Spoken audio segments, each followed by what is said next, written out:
दीगर शहरों की तरह हवेली लखा में भी इंसदाद पोलियो मुहिम का आगाज़ कर दिया गया है। इस वक्त हम मौजूद हैं तहसील हेडक्वार्टर हॉस्पिटल हवेली लखा में। हमारे साथ मौजूद हैं MS डॉक्टर शबीर अहमद चिश्ती साहब। इनसे हम जानते हैं कि क्या आज के पोलियो मुहिम के हवाले से क्या तफसीलात हैं। सर बताइएगा कि इस वक्त आपका टारगेट क्या है, कितने बच्चों को जो है वो पोलियो वैक्सीन जो है और ये विटामिन के कैप्सूल जो हैं वो दिए जा रहे हैं और कितनी टीमें जो हैं वो काम कर रही हैं और उसकी मॉनिटरिंग का क्या तरीकाकार है? जी अस्सलाम वालेकुम।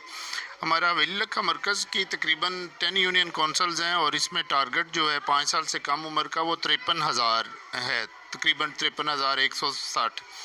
तो हमारी 108 से ज़्यादा टीमें जो हैं वो 108 हैं तकरीबन। हमारी जो मोबाइल टीम्स हैं वो काम कर रही हैं, TP पे काम हो रहा है, तो बड़े अच्छे तरीके से, बड़े आसान तरीके से काम हो रहा है। और उसके अलावा हमने हॉस्पिटल्स में यहाँ भी हमारा कैंप है। यहाँ पे तकरीबन इस वक्त 34 बच्चे जो हैं जो अदर दैन पोलियो किसी और बीमारी की वजह से हॉस्पिटल विज़िट करते हैं, तो हमारे यहाँ लोग मौजूद होते हैं, वो उनको बच्चों को पकड़ के, तो हमारा जो ये है काउंटर बना हुआ पोलियो काउंटर, इस पे लेके आते हैं, यहाँ हम उसका अंदराज करते हैं और उनको पोलियो के कतरे और विटामिन के कतरे पिलाते हैं, विटामिन A के।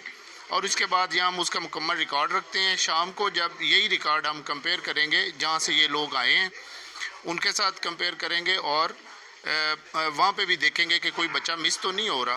तो हमारा सबसे ज़्यादा जो है वो फोकस जो है वो मिस चिल्ड्रन पे है कि कोई बच्चा मिस ना हो जाए। आप लोगों से भी, मेरी अवाम ना से भी ये अपील है कि हमारी टीमें घर घर जा रही हैं, तो हमारी टीमों के साथ कोऑपरेट करें। जी नाज़रीन, आपने सुना कि डॉक्टर साहब कह रहे हैं कि हमारी टीमें जो हैं इस वक्त फील्ड में काम कर रही हैं, उनकी चेकिंग के लिए भी अच्छा इंतज़ाम किया गया है, ज़िले इंतज़ामिया जो है उनको चेक कर रही है। इसके अलावा उन्होंने पब्लिक कम्यूनिटी और सिविल सोसाइटी से भी अपील की है कि वो इस मोहलिक मर्ज़ को खात्मे में महकमा सेहत का साथ दें। जी।